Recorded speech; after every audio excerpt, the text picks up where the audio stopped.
it's time for the Rob Johnson Sports Show, presented by the Legacy Maker Sports Network.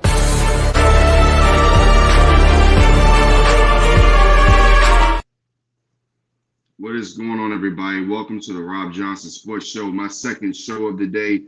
I have a special guest here, ladies and gentlemen, Mr. Larry Patterson, Game Time Sports Network. I call it Game Time 365 Sports because that's what it is, basically. It's Man Talk Sports 365.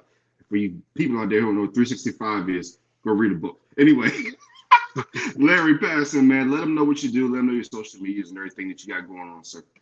What's up, world? It's a great day. It's a great night. Welcome to all the sports lovers, haters, addicts, and fanatics. You can find me at Game Time Sports Network on YouTube, Facebook, on TikTok, GT365SN, and Game Time 365 Sports on IG. So it's a lot of numbers, a lot of names. But it's all good. It's all good. Yeah. That's how we do I things. appreciate you having me on too, man. Yeah, most definitely. And like I said, the topics are going to be diverse tonight, and it's going to be a fun time. And for some reason, my iPad is acting stupid now, but that's okay. Anyway, we're going to go to you first, and I'll get this fixed in a second. We're going to go to our topics. The first topic is, what is the most underrated heel turn in WWE history? I have and I say underrated, meaning that it doesn't have to be a huge name. It can be what you want it to be. However, what is the most underrated heel turn in WWE history? Like I said, it doesn't have to be great, but at the same time, give us some good, Mr. Larry Patterson. The most underrated, I would say, is the Rock heel turn against the Nation of Domination. Now he kind of went to that Hollywood Rock type of situation, man.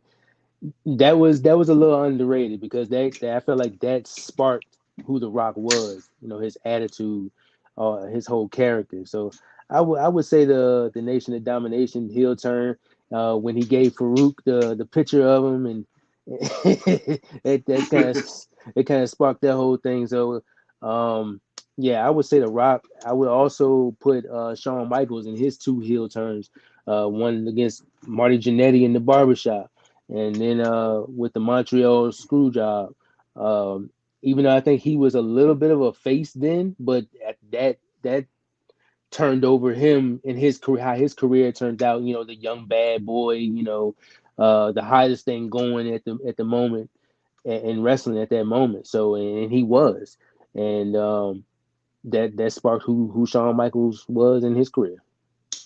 Definitely. Now you went kind of the angle that everybody kind of knows. This is the angle I'm gonna go, and this is kind of what I said with this question because, with this question, man, and I'll give you two real quick. Like as you said, we talked about this earlier. The Montreal screw job. It didn't really elevate Shawn Michaels as a heel because he's already a heel. Bret Hart was leaving the company. Vince McMahon became one of the better heels that we've ever seen with Stone Cold Steve Austin, etc. But my most underrated all time, and you know where I'm going with this, August 29th, 1994, Tatanka. Do you remember Tatanka?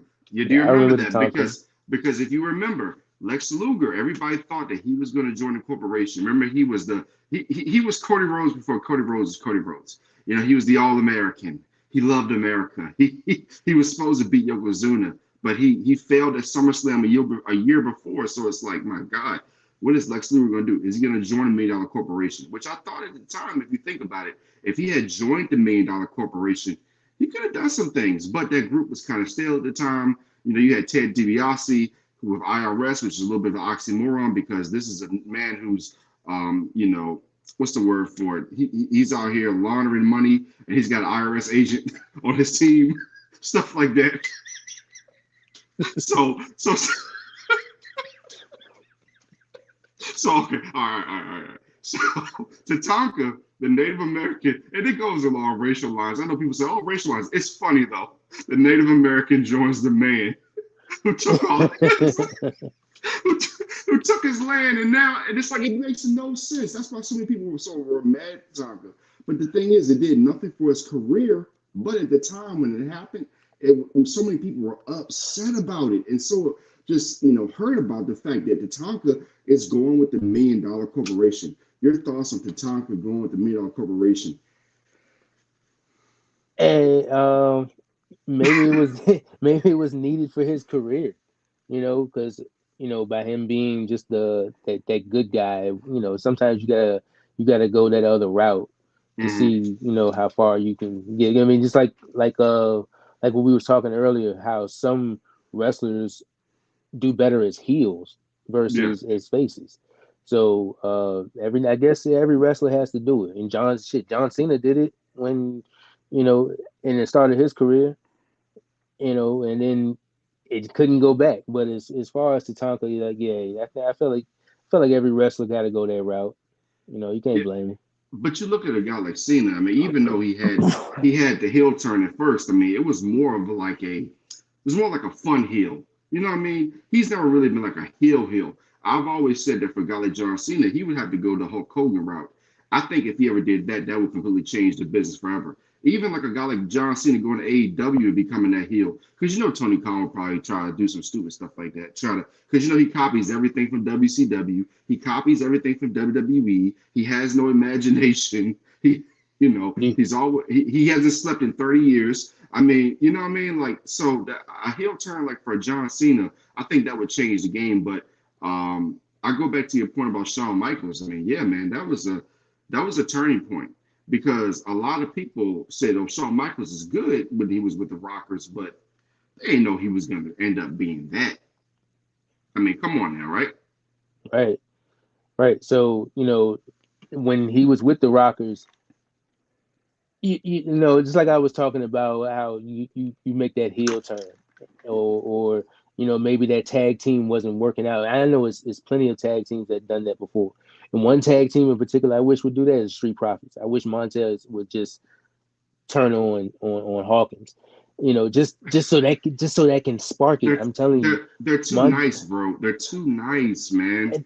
I don't see that fire. I mean, Bobby has done everything to get that fire out of them. I mean, MVP even got the fire out of Bobby Lashley, but you didn't see it. You can't see it with the Street Profits. I don't see the Profits making that turn.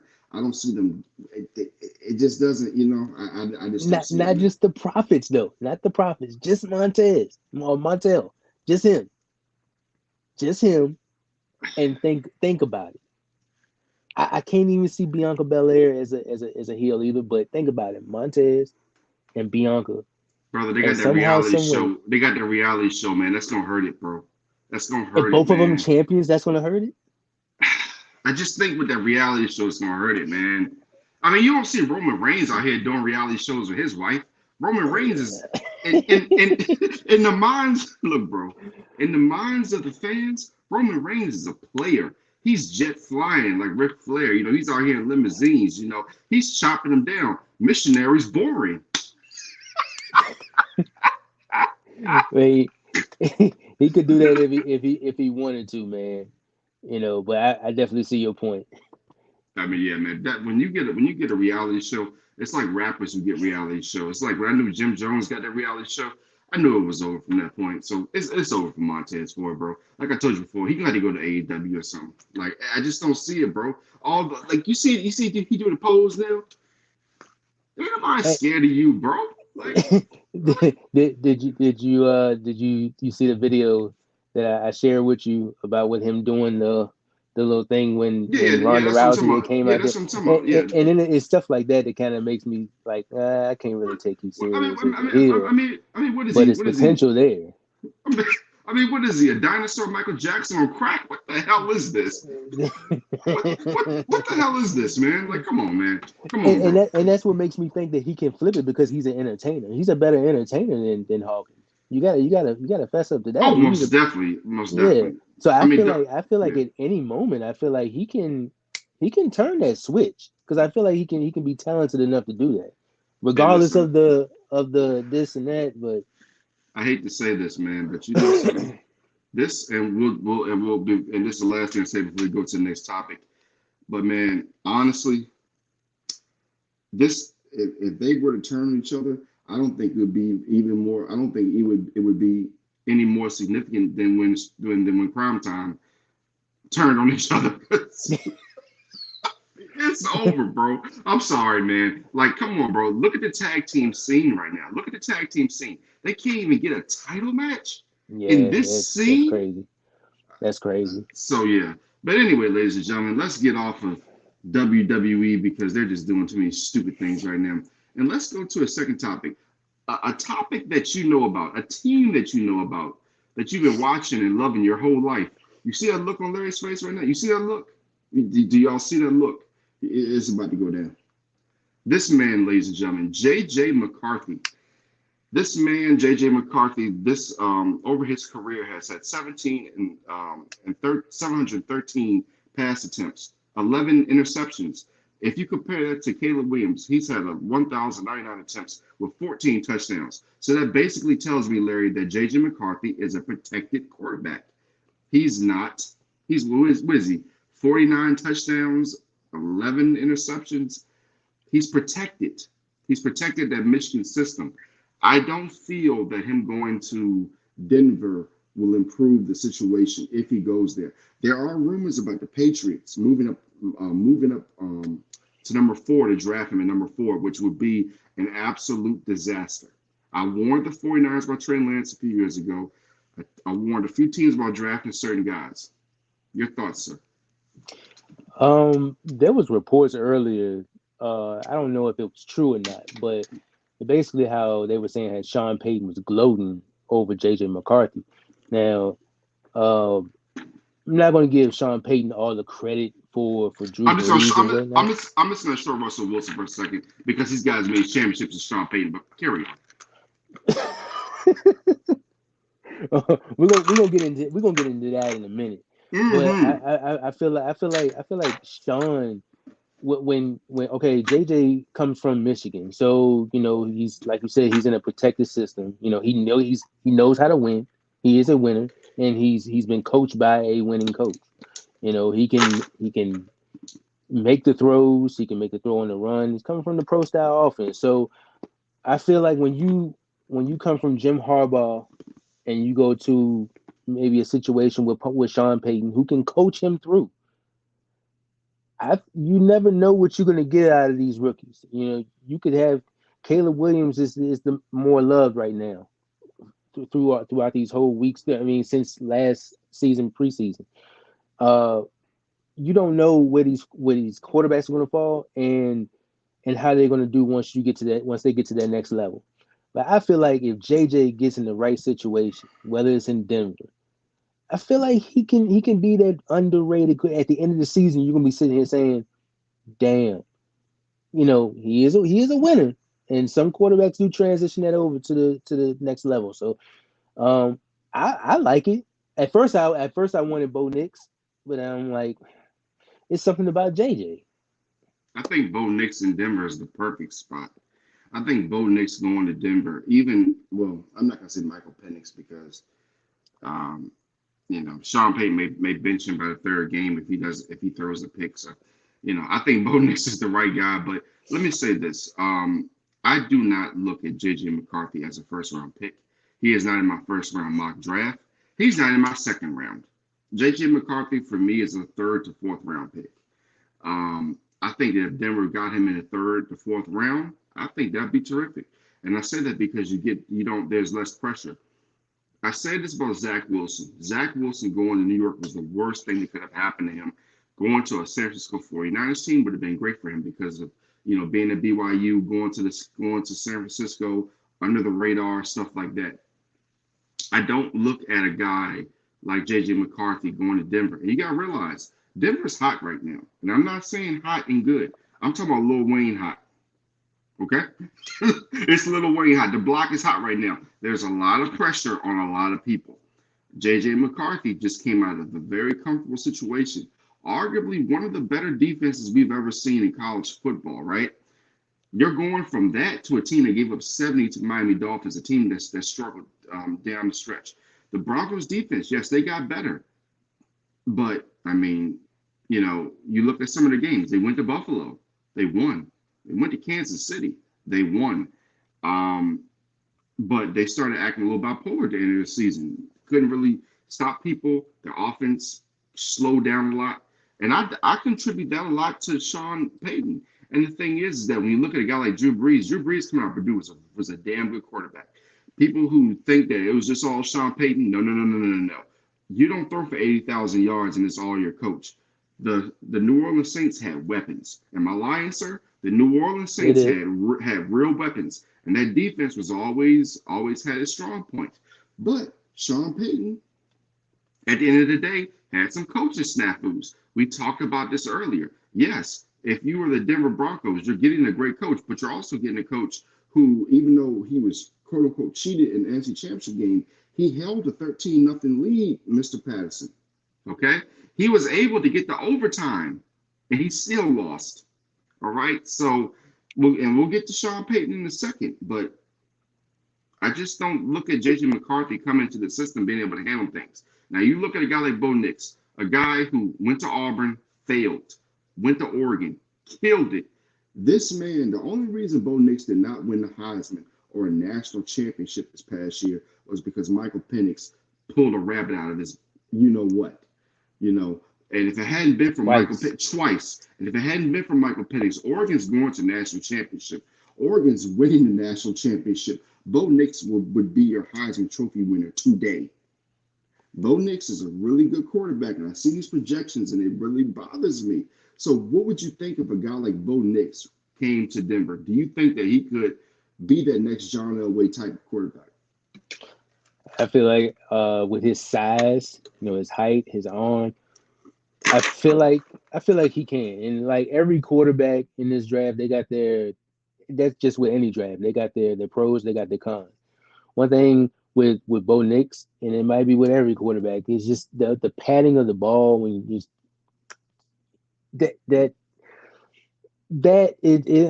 don't know. But just like I said, it's everything with a quarterback, with a new quarterback, pros, cons.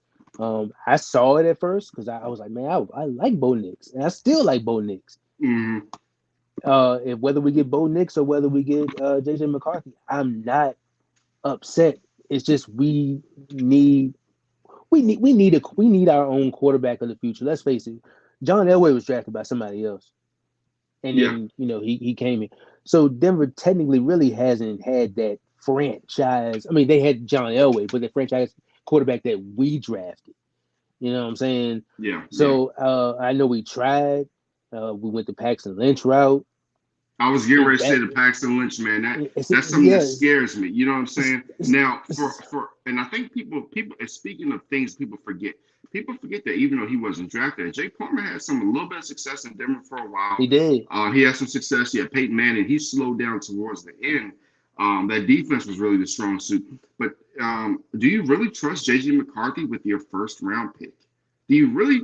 Can you really seriously, honestly sit here and tell me that you trust J.J. McCarthy with your first round pick? Can you trust any draft pick? Yeah, I can trust Caleb Williams. I can for sure. I know we got a lot of so-called experts out there talking about Caleb Williams not a sure thing. Trust me when I tell you. And I believe in there's how many losses? They had 6 or 7 losses last year. The defense gave up 40+ points in his loss. Yeah. And J.J. McCarthy, his defense stood there. See, the thing is, a lot of times in college game time, a lot of times in college, we see these guys and we say, oh, they lost this game, lost that game. There's so many circumstances when it comes to college. Even look at college basketball. You have guys or girls who would average, 10 points a game. They get into the league and they're killing it. I really think that a guy like Caleb Williams, I've already told you my locks. Caleb Williams, Bo Nix, and Michael Penix. I think all of those guys are going to be good. And then going down the line, I have a guy on my list tonight named Spencer Rattler. I think Spencer Rattler in the 3rd or 4th round, man, is going to change life. I think he has Patrick Mahomes type talent. I think that the Broncos need to be very smart and very diligent here. Do not go for the hype. Do not draft J.J. Listen, if J.J. McCarthy goes to the Broncos and it's great, I get it. But I think there's a high risk. I don't think he's 21 years old. He won't be 22 until next January. I don't think that he is ready for that type of pressure. It is a lot of pressure in Denver. And people can say what they want to. Denver is a historically great franchise. If it hadn't been for a couple of miracles, I'm not gonna say miracles, but a couple of games they lost in Super Bowl, the Denver Broncos would be sitting on what, 5 championships or more right now? We were good. We got 8 appearances, and most of those appearances came before I was even born.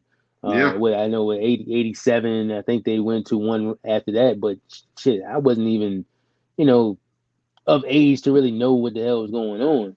So Cowboys, 49ers, Redskins at the time. yeah, I yeah, think they yeah. played. They had a few more. You know what I'm saying? And they Black History Month's almost over, but they gave us a Black History Month when Doug Williams beat them, which is which he had no business beating them. But hey, it's one of those things, you know.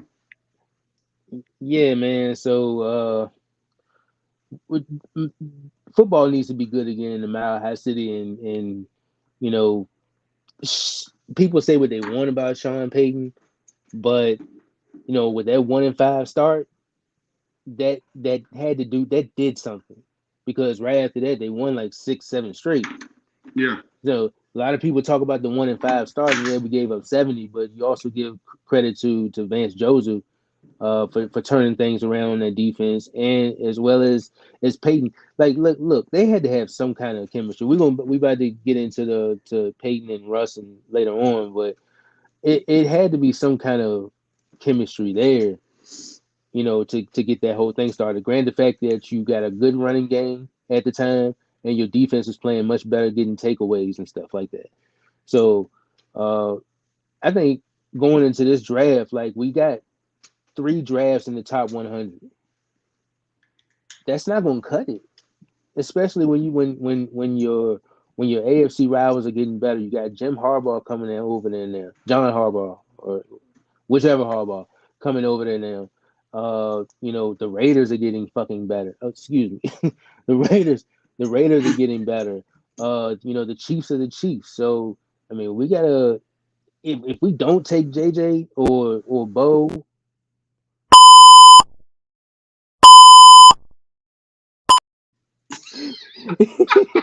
Had to hit you with the sensor real quick. I respect it. I respect it.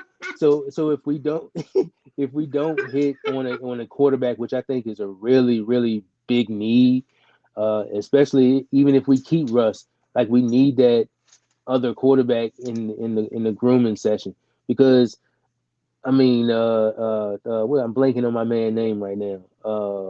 The backup, Jared Stidham. Patriot, Jarrett Stidham. Jarrett Stidham Yeah. didn't look all that great in those 2 starts. Come on, man. Stop it. Stop it. He Stop didn't. it. He didn't. He Come didn't. He on, didn't do man. anything major for me. No, no, no, no, no, no, no, no, Nah. no. We are not going into the season talking about no damn Jared Stidham. We are not going into the season talking about no damn Jared Stidham. I don't care. We are not talking about no Jared Stidham. Let me tell you like this: if we go into the season talking about Jared Stidham, this gonna happen in Denver.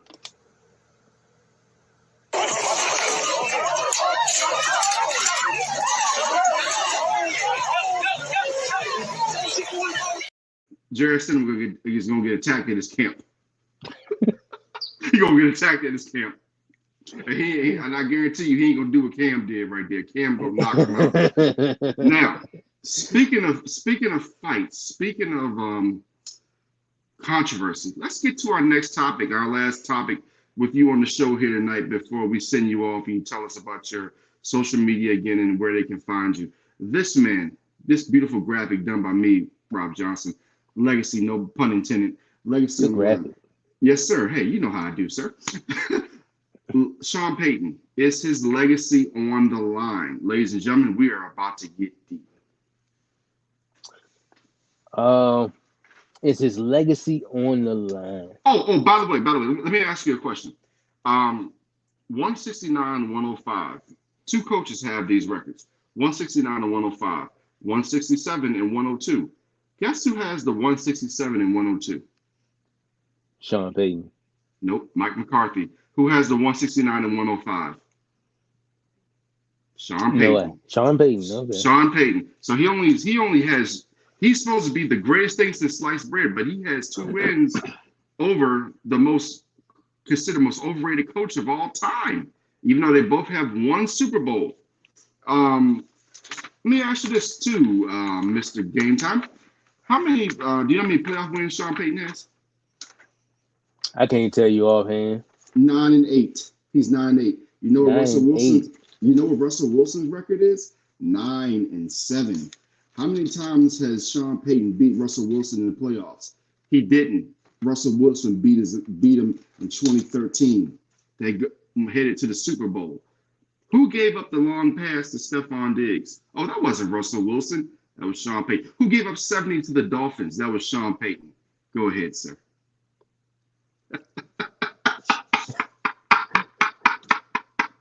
I know what you're about to say. Oh yeah, you go ahead first. Because Sean is the head of the team, but Sean don't coach defense. Sean coaches offense.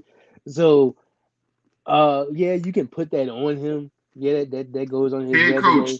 Head coach. You're right. You're right. And I did not know that the record was 9-8. Mm-hmm. Wow. That tells you the playoff appearances that he makes too. So when he got in New Orleans, he completely turned that thing around. I don't think he went to the playoffs in his first season, but I will say that his legacy, you can kind of say it's not destroyed, but it's a little tarnished with the Bounty Gate situation going on. Because as we alluded to before, like, you are the head coach, you're supposed to know what's going on. You know, even though it grant the fact that you may be lying about it or not, but I think that still put a blemish on his legacy. Now, if he had have won 2 games last year, 2 or 3 games, like, his legacy probably would be maybe 3 feet in the ground, headed to 6 feet because of that start. But he was able to turn around, and you don't know what you're gonna get next season. You know, he tends to be on those teams with those cap issues. I gotta stop you, Game Time. I gotta stop you there because here's the thing. I don't talk about other man's money, but we gotta remember something. John Gruden got what? $100 million contract. His contract is 5 years, $18 million a year. That's $90 million. I mean, if he does not win and Russell Wilson is kicked out the door, and let's say this disaster continues in Denver, I mean, in my opinion, you're gonna have to say his legacy is tarnished in a lot of ways because, as we said, Drew Brees was responsible for a lot of those wins, a lot of those ugly wins in New Orleans. So I just think that, hey, and Sean Payton has a lot of stroke around the league. He has a lot of cachet, as you may say. But those times that he berated Russell Wilson, when he knows daggone well that he wouldn't have done that to other quarterbacks, and you look at everything that's gone on in Denver, first of all, how is Hackett even an offensive coordinator? How the hell did he even become a coach over Eric Bieniemy? So that's number one. I don't even count Russell Wilson's first season because Hackett had no business being the head coach. He didn't even know what he was doing. That was a catastrophe. So Sean Payton comes in. The Denver Broncos are in the mix of things for the playoffs, right? They're in the mix. They beat Buffalo, who Buffalo should have beaten Kansas City. Guess what Russell Wilson did? He beat Patrick Mahomes. Patrick Mahomes' first loss in the AFC West ever. Even the Golden Boy. What's his name? What's his name in California? Herbert. Yeah, they got Justin Herbert, who has a below 500 record. By the way, Stephen A. Smith. He couldn't even beat him. So, come on, man. Derek Carr did beat him, though. I don't count him. I do not count him. Derek Carr, I don't count him. I don't count Marr from Home Alone, all right? I don't count him because he is not Russell Wilson. Russell Wilson, ladies and gentlemen, because I have stats. 43,653 yards, 334 touchdowns, only 106 interceptions, 115-72-1.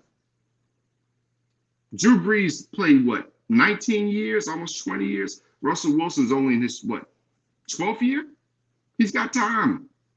You can't tell me somebody can't coach that guy up. You can't tell me that guy. Let me tell you what I want to happen. I want Russell Wilson to go to Pittsburgh, and I want him to crap all over the league. Mike Tomlin has been getting it done with Hansel and Gretel, Rudolph the Red-Nosed Reindeer, all these scrubs. Russell Wilson goes to Pittsburgh, he can get that team to a Super Bowl. But for some reason, Sean Payton wants him out. Maybe it's the money. Maybe he doesn't like his personality. Maybe he hates the fact that maybe he's like the other men around the industry who can't understand how he got Sierra. I don't know. You tell me. You tell me. Bro, so you're gonna tell me that at an 11-19 record, Russell Wilson, that's his record in Denver for the past 2 seasons, 11-19. Can we not count the first season? The first season was an absolute travesty. An absolute travesty. He was the quarterback. He was that quarterback, and there were, and I've watched games closely. So I'll give you one example, a few examples. The Indianapolis Colts game on Thursday night. The game when KJ Hamler took his helmet off and he was in Tyron because he was open, and Russell Wilson is staring this guy down and he just won't release the damn ball. It's a reason Pete protected him. I would say Pete protected him. You had a great run game. You had a defense. They were historic defense. Historic. And a great run game. Hey, throw a couple moon balls, you're able to scramble out and make defenders miss, and you're quick, and hey, this guy is special. This guy is special because on the other side, his defense is hit the censor button again. But your defense is elite.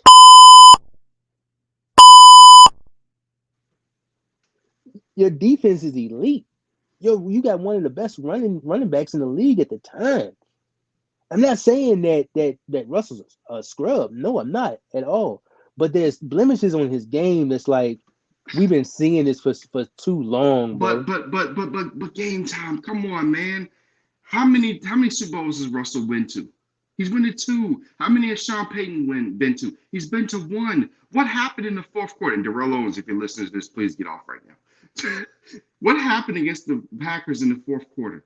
Russell Wilson came back. He came back to beat the Packers. They were dead in the water in the NFC Championship game. He brought them all the way back. What happened when they had the fake referees? He beat the Packers again. I mean, Russell Wilson. Somebody in the regular season? Yeah, I remember that. Yeah, that trash game. And please thanks to the refs. And please don't ever bring up that trash game ever again between them and the Colts. I will never forgive them for doing that to my life. But anyway, that was one of Russell's worst games. Like that, there was sacks everywhere on both sides, both teams. It was trash.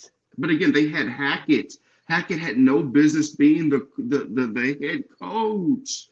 I don't understand this, and I think that if they would have had that's the thing. Their new owners are Walmart, so basically it's like this, bro. They just throw money at the problem instead of like getting a better owner in there who's not just going to throw money at the issue. And I think that's not the issue, my man. In this day and time, I think that today's owners aren't yesteryear's owners. Yesteryear's owners, I think, did a better job in constructing teams, etc. When you see the more of that old guard, they build teams better. They're not just throwing money at the problem. And I think that's Denver's problem. They throw money at the problem, at the issue. And look at a guy like Jerry Jeudy. I was a big advocate for him, but he's disappointed in Denver, right? They could have run the ball more. They need to get themselves a big-time running back. When has Denver always been good? When they had that running back, when they had that main guy in the backfield, right? Good offensive line blocking, too. Yeah. So let me ask you. Yeah. So let me ask you this, because everybody knows I'm a big Brock Bowers fan. If you're the Broncos, do you move up and take a Brock Bowers? If you're Sean Payton, do you make that move?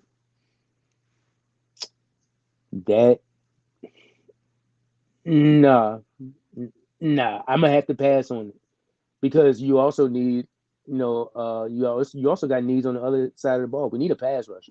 We didn't have any type of pass rush. They had a pass rusher, but they let him go.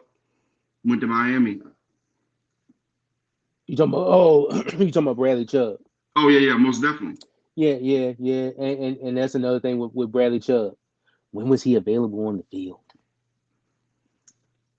He had a couple good seasons. Okay. Double-digit sacks, but when you need him the most, he's hurt all the time. Why? And plus he was just hurt this past season. Yeah, Why we have to be smart?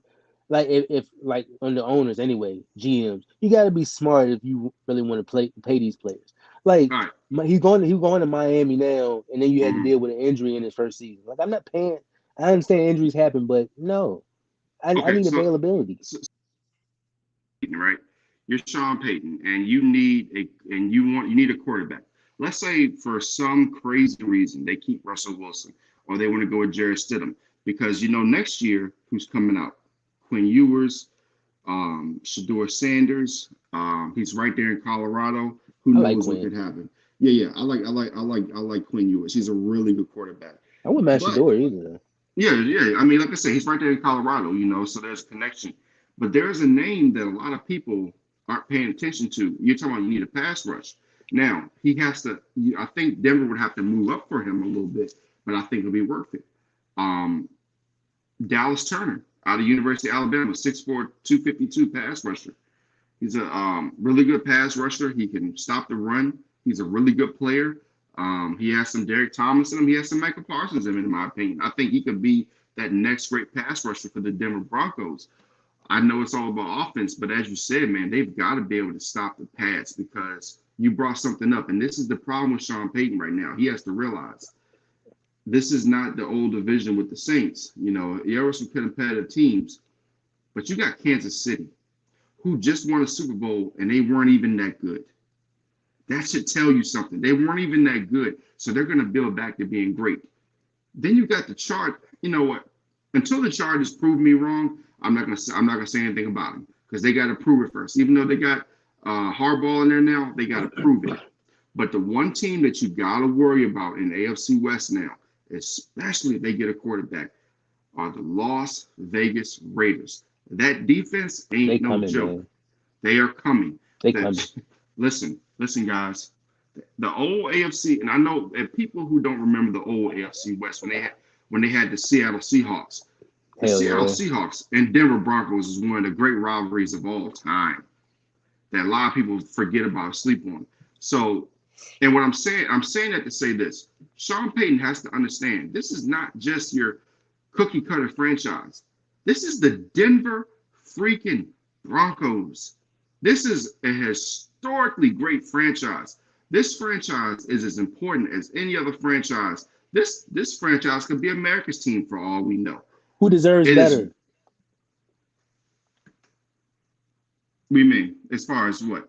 I was like, a franchise who deserves better. Most definitely. This franchise does because like I said, you look at what they've done over the years, from winning the Super Bowl against the Packers in the epic game to that boring Super Bowl against the Falcons to beating Camp. Listen, this team went in and beat the MVP of the league, and then after that, they had to, I know before that they had to blow a loss against Seattle, but Seattle was just hot that game. They were just hot and they were going to win that game. I had them blowing out Denver anyway.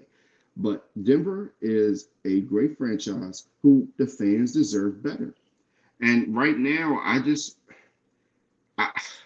Sean Payton had better options. He had better options. I think at this point, I'm not saying he's there just for the money. I'm not saying he's there just for the ego. But Sean Payton's ego worries me. He worries me for this team. It really does. Because the things he did, his mannerisms, the stuff he did with Russell Wilson, I just don't like it. I don't like it. And I just think that he thinks he's bigger than what he really is. I think he's bigger than what he thinks he is. I think he's old school, and the things that he heard that went on with Denver last year, he just like, you know what, it's not gonna cut it. I feel like he felt like, hey, you putting this guy way above here, and things need to come down. Now, why not? Well, why not? I mean, at the end of the day, what has he done more than Russell Wilson has done? What has he done more than what Russell Wilson has done? Russell Wilson's been to 2 Super Bowls. If not for a horrible call by his head coach, which, by the way, Pete Carroll has not won a playoff game since Russell Wilson left, and Russell Wilson still not won a playoff game since he left Seattle. However, let me say, I'm just saying, I think that Sean Payton is. I'm not saying he's overrated at times. I just think that he thinks that he's Bill Parcells, and he's not. He's Well, I not. mean, he is under the Parcells tree, isn't he? Yeah, yeah. Hey, listen. I sat underneath my grandpa's tree for about 20 years. I ain't my grandpa. I damn sure ain't my grandpa. You know what I'm saying? Like I can go to I can go to the football field right now and sit with Cam Newton. We could talk about sports. I ain't on his level. You can go a lot of places and be around a lot of people. That don't mean you on a level. I can get on Twitter right now and talk to Stephen A. Smith. I can type something out. I ain't on his level until I get to that point. Sometimes you're not on people's level. You know, Sean Payton got as many rings as Mike Tomlin, who a lot of people like to put up there. Hold Mike, hold on, hold on. What would have happened if Mike Tomlin had Drew Brees with weapons? How many championships would he have had? I don't know exactly how many championships he would have had, but he would have had some winning Yeah. seasons. Let's put it that Oh, way, because most definitely, most definitely. And like I said, again, I have to bring this up. The Saints had the Vikings beat, and I personally said if they had played that Philadelphia team with Nick Foles, they would have beat them. But when you give up a 70-yard touchdown pass to Stephon Diggs, even though he's not he doesn't run the defense, he's the head coach. You notice when Kyle, I don't like Kyle Shanahan. I'm not a Kyle Shanahan guy. But you know what happened? He called a timeout. He went to his defensive coordinator and said, yo, you need to fix this. Sean Payton didn't want to stop. He didn't want to stop the game. He didn't want to say, hey, we need to fix this. The Saints, ever since they won the Super Bowl, they were a little bit up and down. In fact, who was the coach that's responsible for Kirk Cousins winning his only playoff game? What coach is it was Sean Payton, right? It was Sean Yeah, Payton. was it a wild card?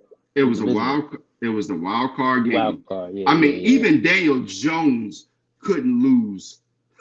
Couldn't lose. Couldn't lose to Kirk Cousins. Daniel Jones beat Kirk Cousins, but Sean Payton couldn't. Come on, man. Listen, man. I don't know what kind of picture Sean Payton's got of somebody. I don't know what kind of cachet he has in the league. I don't know. I don't know if he's a part of some type of Illuminati NFL mafia, but that man got a hold on them. I mean, people are scared to talk about that man.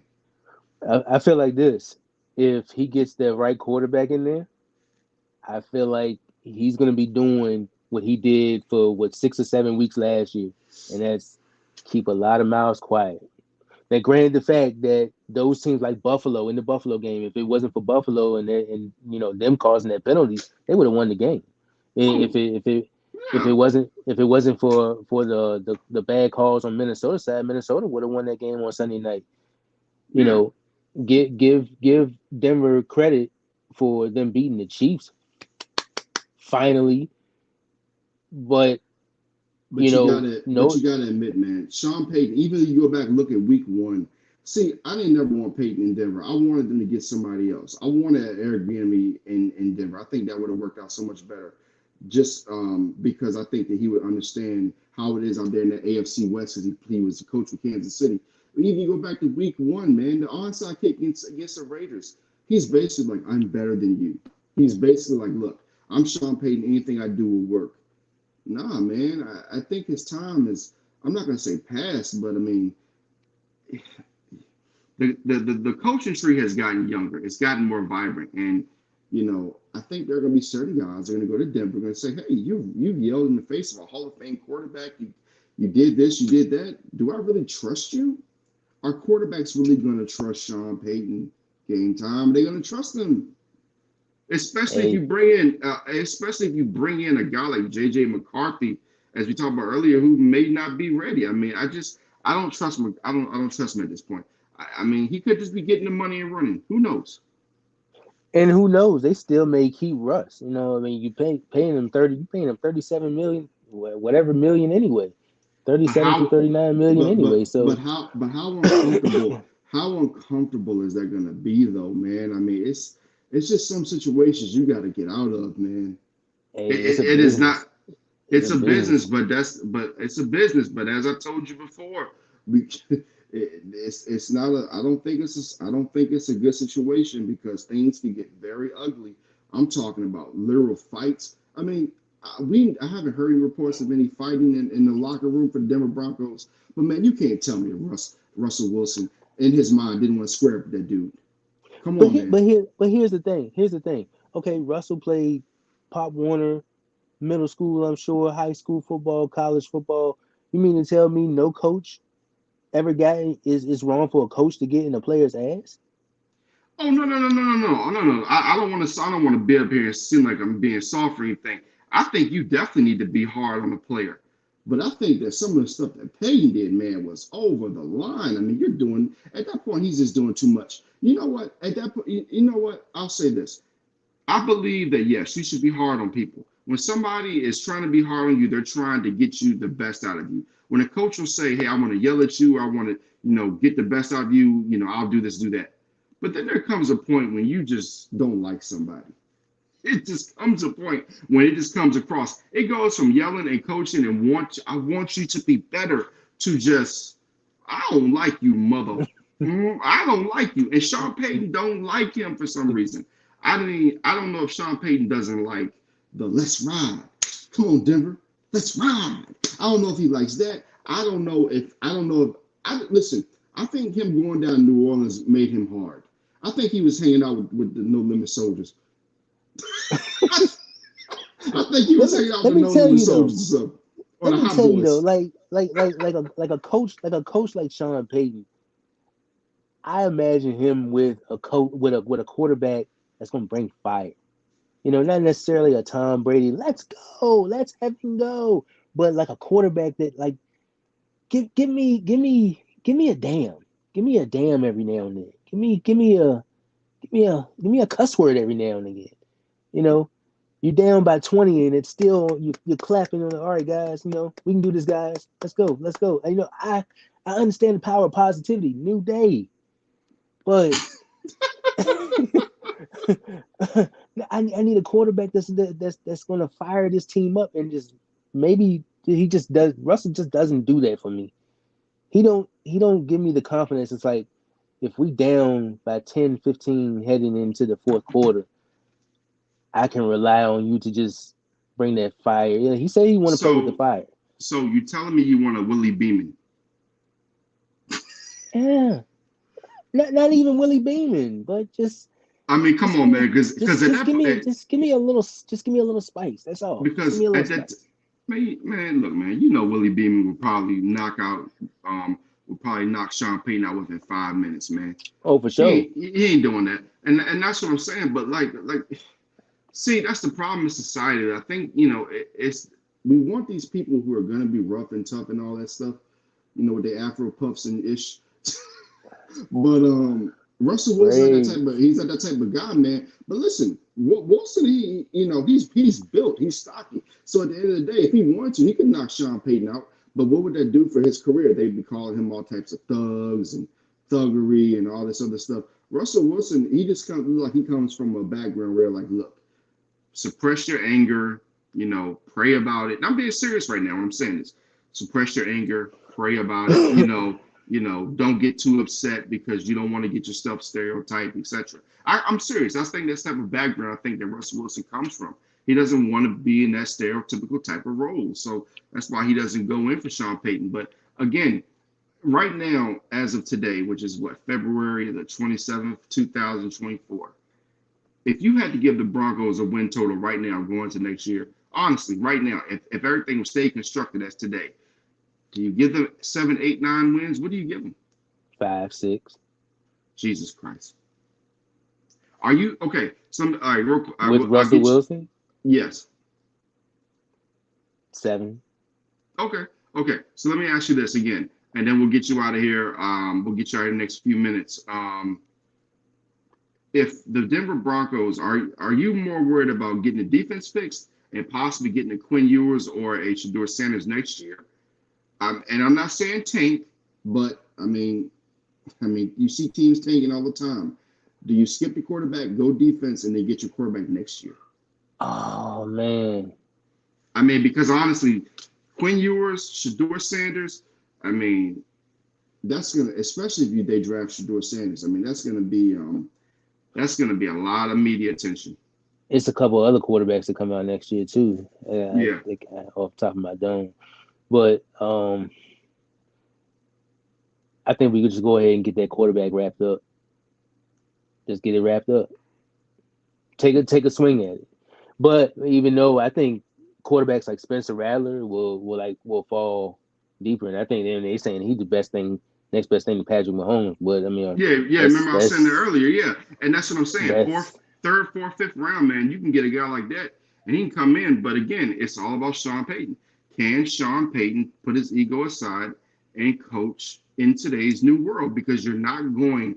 Listen, you're not going to coach like you did 15 years ago and think you're going to have success. Look at Bill Belichick. He ain't got a job right now, man. He ain't got a job. So Sean Payton, you got to adapt. Listen, they've been telling us workers, us normal folks, we've been having to adapt for a long time. This world is about adapting to life. No matter if you have $0 or $100 million, you have to adapt to life. And Sean Payton, I don't think is adapting all the way. I felt like some of his play calls were lazy last year. I feel like some of his coaching was lazy last year. He needs to improve on that a lot. definitely. Definitely. Yep. I'm Yep. gonna go back to something that you said about the owners earlier. Mm-hmm. I think back then, like you had the owners, like it wasn't a microwave society. They took passion and patience in building something. And like Mm-hmm. now they see how fast the Kansas City franchise dynasty can be built. You know, within what was it, just like 6 to 7 years now.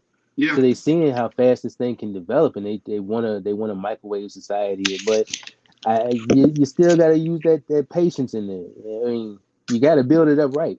Can't Well, just that and if you remember, I think Sam Bradford, and we can call Roger when Roger Goodell became the owner.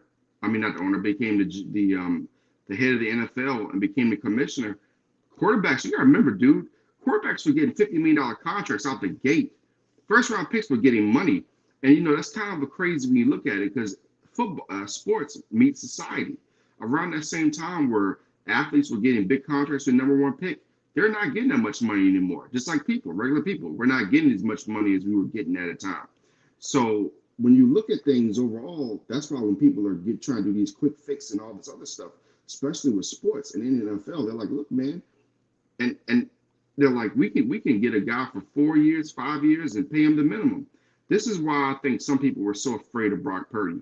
Brock Purdy goes out there and dominates Patrick Mahomes. Teams be like, oh, we don't got to pay quarterbacks no more. We ain't got to pay him no more. yep. Look at the running back market. I saw some earlier day where it said, is the running back still valuable? Yeah, damn right it's still valuable. Ask Patrick Mahomes. Ask the San Francisco 49ers, who only gave Elijah Mitchell only 2 carries, which was stupid. And Christian McCaffrey could have carried them to a Super Bowl championship. Ask the Dallas Cowboys of Tony Pollard, who was hurt, and he wasn't as effective this year. Yeah, it works. Saquon Barkley. I'm telling you, man, like the NFL is a copycat business of basic life. The Denver Broncos need to take their time. They need to go get that franchise quarterback, but I don't think it's going to be this in this upcoming draft. If it's not Spencer Rattler, if it's not Bo Nix, wait till next year. That's just my opinion. Either way, it's got to be found because we've been trying to rebuild this team since 2016, man. You know, and Yeah. signing tier 3 and tier 4 free agents, trying to plug and play and trying to rely on defense for so many years, like it's not working. So, Mm-mm. um, And, and, but and, and, and they have to get that. They have to get that stable running back.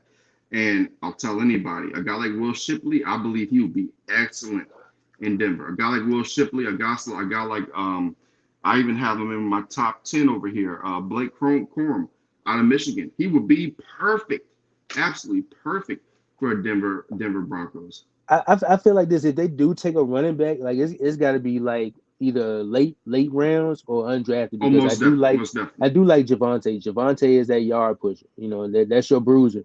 They got Jaleel McLaughlin, who's like that scat back. He's very flexible, like he's fast, like he make you miss. And then they got Samaje Perine, who's also good in the screen game too, and catch passes. So, you can add that another running back to kind of compete because Yeah. this is a year-to-year league. So And if I don't do go after a and running back, yeah, yeah. I'm going late. And don't forget, you got McCaffrey coming out of Rice. His dad, went to the 49ers and came to Denver, at the later stage of his career. Ed McCaffrey, you got the other McCaffrey, you got Christian McCaffrey, then his brother, who is at Rice, who's coming into the draft. So you could draft him maybe fifth, sixth round, something like that. That's another I want teaser. That's I want another Keon teaser. Coleman. Yeah, Keon Coleman's really good. Keon Coleman's really good.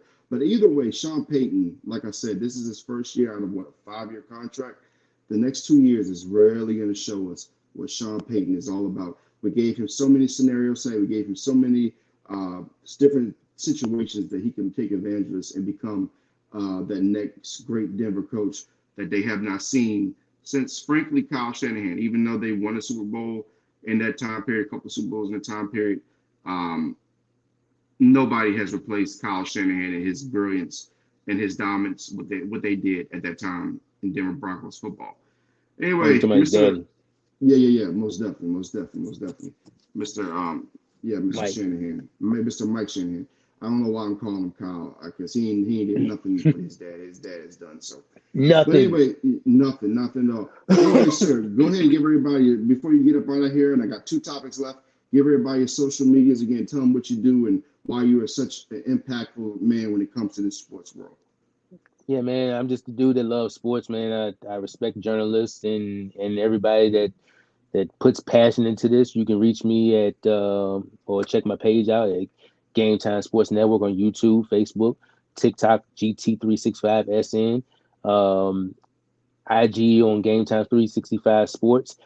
Check out some of my photos from Longwood, Hampton Sydney games. Some of my videos from the Prince Edward Number 1 youth. team in the nation. Yeah, Hampton Sydney, yeah, number 1 D3 team in the nation. They got a game this Friday. Don't know who the opponent is off the top of my head, but I it don't think it is this matters. Friday at 7. I don't think it matters. I don't think it matters because Hampton Sydney is good. And just let everybody know, Mr. Larry Patterson will be joining me. Hopefully, will be joining me for the WrestleMania pre-show that we'll be Oh having. yeah, Hopefully, in the next month or so. We're very excited about that. But like I said, man, just any last words for the people before you get up out of here? and man, thank you for inviting me on. Really means a Yes, lot, sir. and everybody be safe out there, man. Yeah. All right, brother. I'll catch you later, my man. All right, man. All right, brother. All right, ladies and gentlemen, that was Mr. Larry Patterson, Game Time Sports Network. Really, really hard-working man, does a good job with everything he does. These last 2 topics, ladies and gentlemen, are going to be short. They're going to be to the point. I'm not going to take too long with them. So let's get to it. We're going to do some quick NFL draft talk. NFL Draft 2024.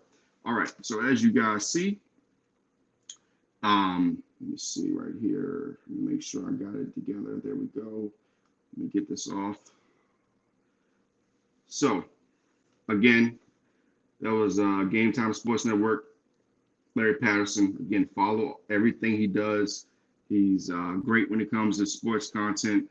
Make sure you guys are following Hampton Sydney, number 1 team in D3. Randolph-Macon's out there as well. I think they're in the tournament, so it's going to be really fun. So what we're going to do is I'm going to read you off a list. It's going to be 2 top 5 lists. The number 1 list is the guys outside of the first round who I think are going to be very good in the league. So we're going to go 5 through 1. Number 5, Brayton McGregor, linebacker out of Michigan. Number 4, Malik Washington, wide receiver out of UVA. And if you need to know more about Malik Washington, definitely make sure you hit up Darrell Owens because he will tell you about Malik Washington as he covers UVA football at a more closer range. So Malik Washington, wide receiver, UVA. Brendan Rice, wide receiver, USC. I think when he comes into the league, he'll have that pedigree from his dad. I think he'll be very good in the league. Number 2, Blake Corum, running back out of Michigan. This guy is personified. He is qualified. He is every adjective.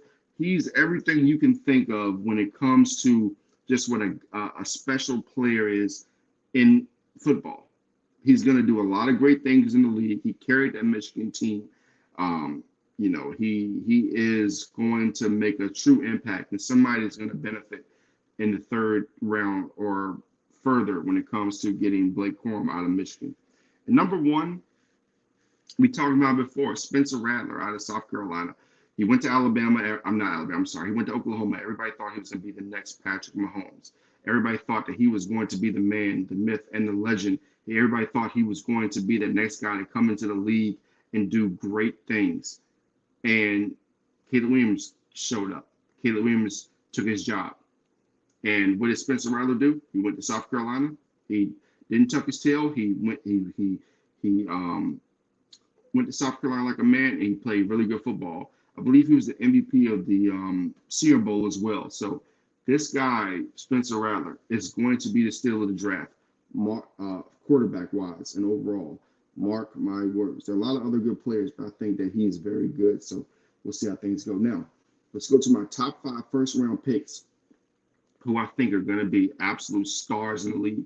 Number 5, Quinyon Mitchell, cornerback out of Toledo. If you haven't watched his tape, go watch his tape. Quinyon Mitchell, cornerback from Toledo. Brock Bowers, tight end out of Georgia. This guy is going to be just an excellent tight end in the National Football League. Shannon Sharp type numbers, Gronk type numbers, etc. Latu, edge rusher, UCLA. We're just talking to Larry Passon about edge rushers. If this guy falls to the Broncos, you pick him. Him and Dallas Turner are going to make hell on earth for a lot of teams in the National Football League. Caleb Williams, number 2, USC quarterback. 93 touchdowns, 14 interceptions. Had to play with some horrible defenses. His best player was Jordan Addison, who is out there balling in Minnesota. So you do the math. And number 1, Marvin Harrison Jr. out of Ohio State. I'll continue to say this, folks. This guy is the truth. If the Chicago Bears end up not wanting to get rid of Justin Fields, you draft Marvin Harrison, number 1. To me, it's very simple for the Chicago Bears, and there's no trade outs. You either draft Caleb Williams or you keep Justin Fields and you bring in Marvin Harrison Jr. He is going to be the absolute truth. Ladies and gentlemen, that has been the Rob Johnson Sports Show. My voice is starting to get hoarse because it's my second show of the day. This Rob Johnson Sports Show, episode 42. I will see you all tomorrow for another show. Hope you all enjoyed. I hope you all, please go make sure you follow Game Time Sports Network. Make sure that you are following the Legacy Maker Sports Network and Rob Johnson Media. I will see you all tomorrow.